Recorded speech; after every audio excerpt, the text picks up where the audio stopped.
J'ai dit avant 2018, que j'ai répété en 2018, que j'ai dit en 2020 et que je répète devant vous ce soir, que moi, quand vous m'aurez fait l'honneur, l'insigne honneur, la confiance de me confier les rênes de notre pays, vous pouvez être sûr, rien n'arrivera à M. Biya et sa famille. Rien. Je m'en porte garant. Je n'ai pas le temps pour la haine. Je n'ai pas le temps pour la haine. J'ai le temps pour bâtir le Cameroun avec vous. J'ai le temps d'effacer, de supprimer tous les obstacles qui vous empêchent d'aller et venir, d'apporter toutes vos connaissances, vos contributions au Cameroun. Ce sont ces obstacles, ces barrières que nous allons éliminer dans les 3 mois qui suivent notre arrivée au pouvoir. Plus personne d'entre vous ne sera stoppé à l'aéroport pour des motifs fallacieux.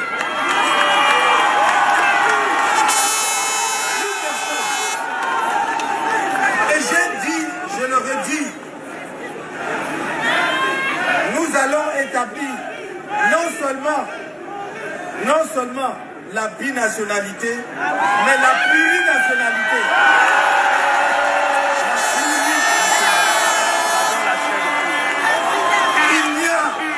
Il n'y a aucun pays dans le monde d'aujourd'hui qui peut avoir une diaspora de la qualité de la diaspora camerounaise et ne pas accélérer son développement. Et tous les pays qui, en une seule génération, ont changé complètement la donne, comme la Chine hier, le Vietnam aujourd'hui, et même le Maroc non loin de chez nous, c'est ceux qui ont activé leur diaspora et qui les ont accueillis les bras ouverts, qui les ont mis au centre du processus du développement. C'est ce que je voudrais faire avec vous. Portez ce message partout, que tous les Camerounais qui m'entendent aujourd'hui, je sais que si vous êtes là, si nombreux, c'est parce que vous aimez votre pays. Personne d'entre vous n'aurait sacrifié son samedi, jour de repos, s'il n'était viscéralement attaché à ce pays, s'il n'aimait pas. C'est un signe qui doit nous parler. Et pour moi, c'est un signe qui me parle depuis très longtemps déjà, parce que je peux prétendre, sans valider aucune, être le premier homme politique qui a posé le problème de la diaspora sur la scène camerounaise. Allez regarder, déjà en 2012, dans notre projet de société, mais bien avant. Et j'ai toujours dit, si la diaspora est dure vis-à-vis des dirigeants de notre pays, c'est qu'ils aimeraient tellement que les choses marchent mieux et que leur pays se développe plus vite. C'est parce qu'ils aiment leur pays, c'est pas parce qu'ils sont contre leur pays.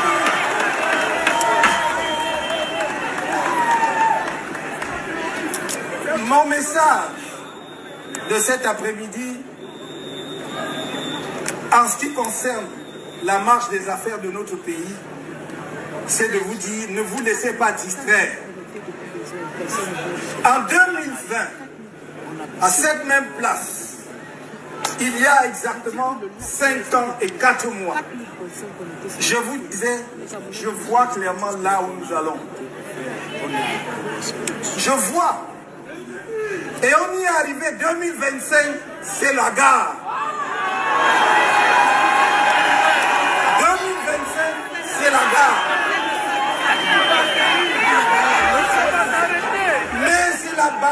Mais c'est la bataille.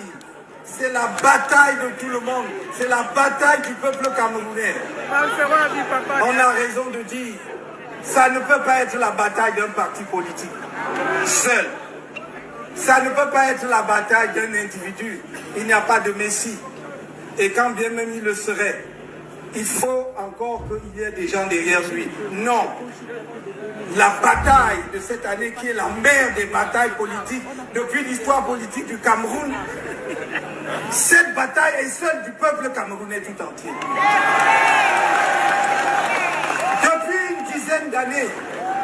Depuis une dizaine d'années, je vous montre méthodiquement pourquoi vous devez être prêts à vous battre. Je vous ai montré comment les lois du Cameroun sont bafouées, piétinées. Regardez, écoutez à nouveau mon message de 2020. Je parlais déjà du piétinement de la loi. En 2025, je vous parle du piétinement de la loi. Je vous parle d'un pays où il y a déni de justice, où même la plus haute juridiction politique du pays, c'est-à-dire le Conseil constitutionnel, a désigné une juridiction compétente dans une procédure et la juridiction en question a dit « je ne suis pas compétent ».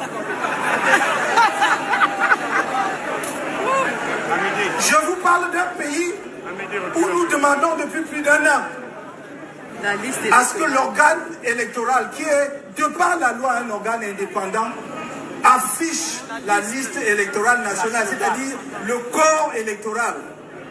Et nous n'avons pas obtenu de réponse à ce jour.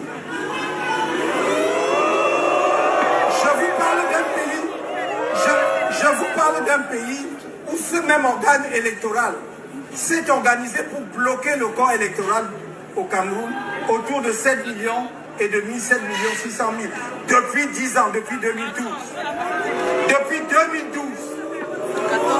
Vous avez vu qu'en 2024, on a dit qu'on a atteint 8 212 11 000. Et là, après, on nous a dit qu'on a fait le toilettage parce qu'il y avait des gens dont on ne retrouvait pas les empreintes digitales. Je ne sais pas sur quel chantier ils travaillent, ni dans quelle plantation. Et on a ramené le corps électoral en dessous de 8 millions. On a enlevé 211 000. Ça nous dit comment? Voilà la réalité du Cameroun aujourd'hui. Je ne suis pas dupe quand je plaide auprès de vous et auprès de tout le peuple camerounais pour le pardon. Non, c'est parce que je suis trop conscient des urgences. Nous sommes un pays qui est sous urgence. Ce pays a besoin d'être sauvé parce qu'il faut de l'eau potable, parce qu'il faut de l'électricité, parce qu'il faut que les gens puissent accéder aux soins de santé. Et j'arrête simplement là. Donc avec cela, nous avons besoin de nous retrouver, d'être ensemble pour porter vers l'avant l'espérance des Camerounais.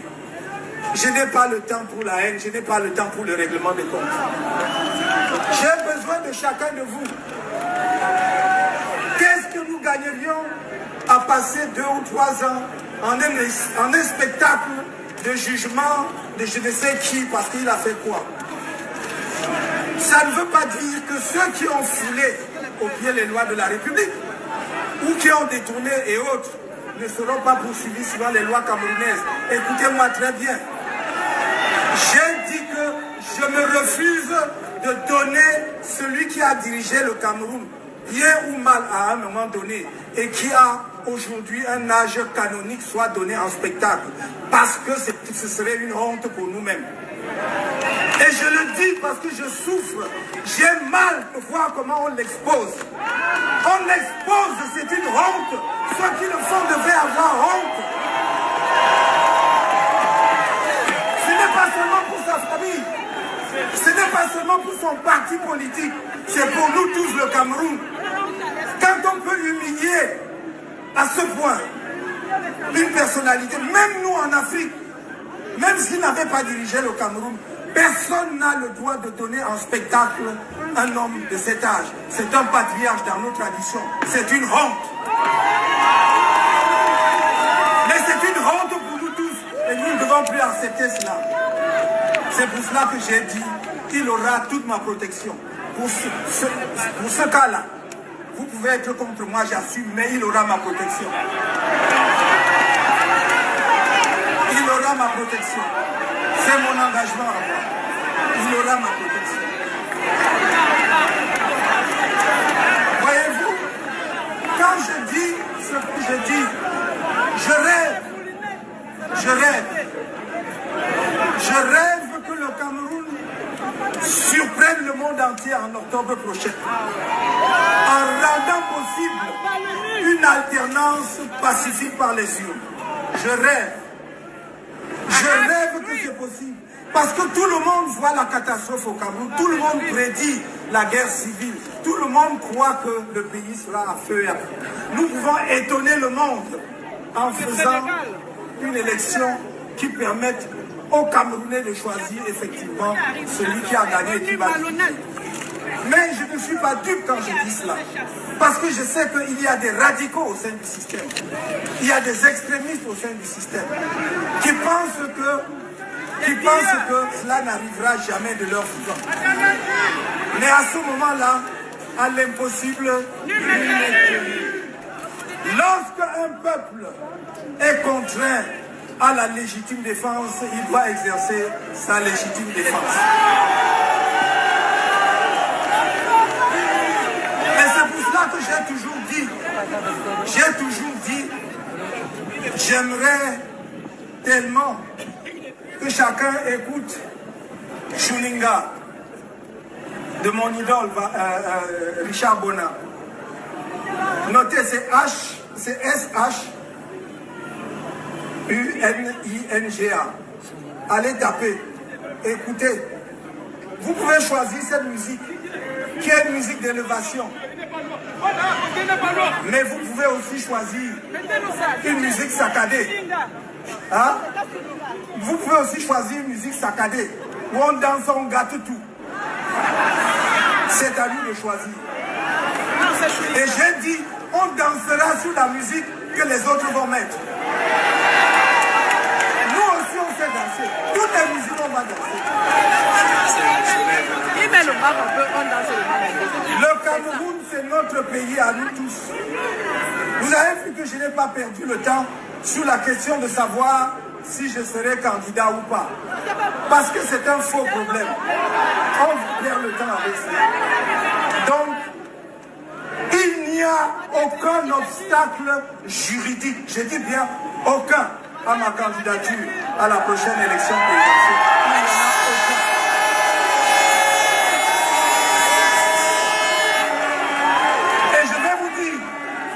Et je vais vous dire, l'argument.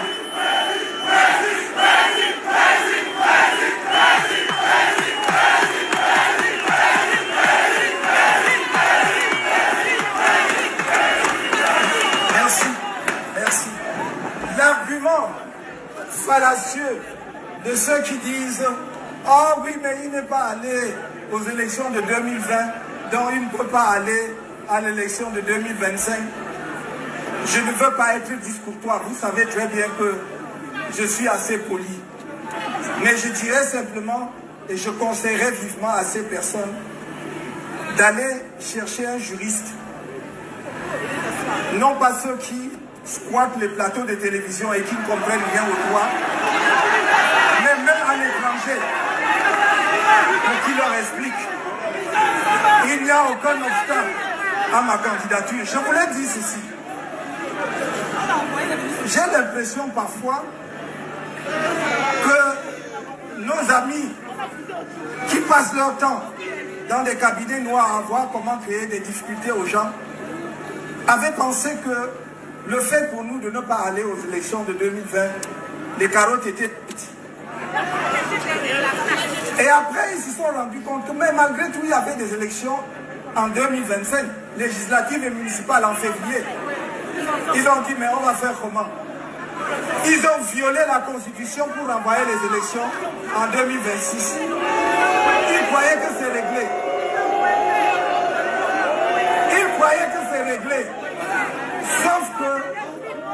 Sauf que, comme l'ont montré d'excellents juristes par ailleurs, la combinaison de l'article 121 et des dispositions de l'article 15 alinéa 3 de la Constitution rendent possible ma candidature.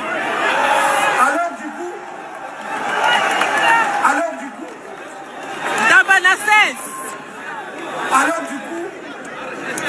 maintenant c'est comme une folie.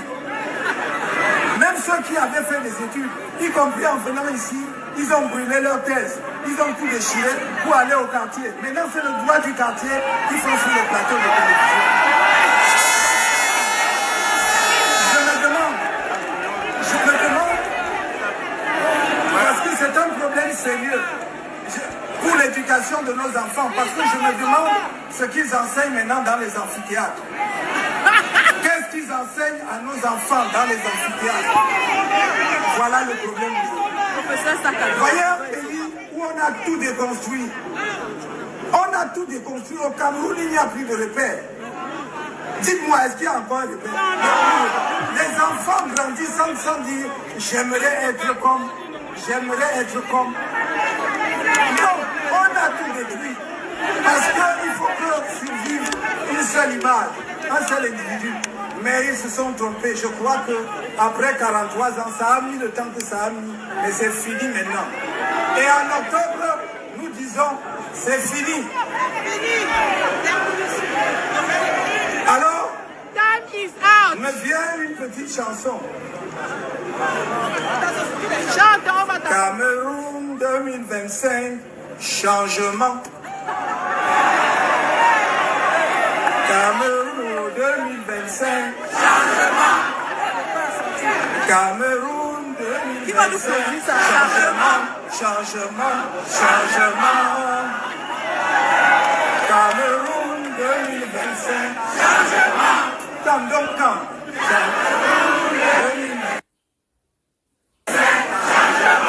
Now God will.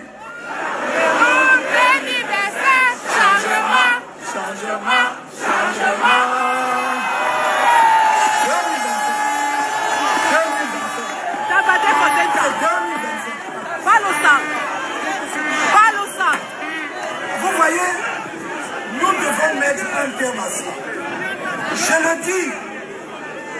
Je le dis, cet après-midi, cette fin de journée, où on prévoyait même la pluie, vous voyez, et qui n'est pas là. Cette fin de journée est beaucoup trop belle. Pour que je ne vous renouvelle pas mon amour, je vous aime. Je vous aime. J'aime sans condition. J'aime irrémédiablement. J'aime sans condition. Mon patriotisme est sans condition. Mon amour pour chacun de vous est sans condition. Et continuez comme certains l'ont dit. Dites que vous ne m'aimez pas. Moi, je dis que je vous aime. On va faire ça. Insultez-moi. Ça ne change rien. Ça ne change rien. Je voudrais que vous compreniez une chose. Quand chacun de nous se sera un peu débarrassé de ce qu'on lui fout dans la tête là, pour dire, mais au fond, quand on dit qu'il n'y a pas d'électricité là, est-ce que bon, quand je dis que oui, voilà, tout va bien, il y a l'électricité, il n'y a pas d'électricité chez le voisin et il y en a chez moi, non? Est-ce qu'il y a de l'eau chez le voisin? Il n'y a pas de l'eau chez le voisin et il y a chez moi? Non. Quand nous disons, voici un pays où un de nos compatriotes a été dépecé il y a 2 ans, son corps est encore à la mort.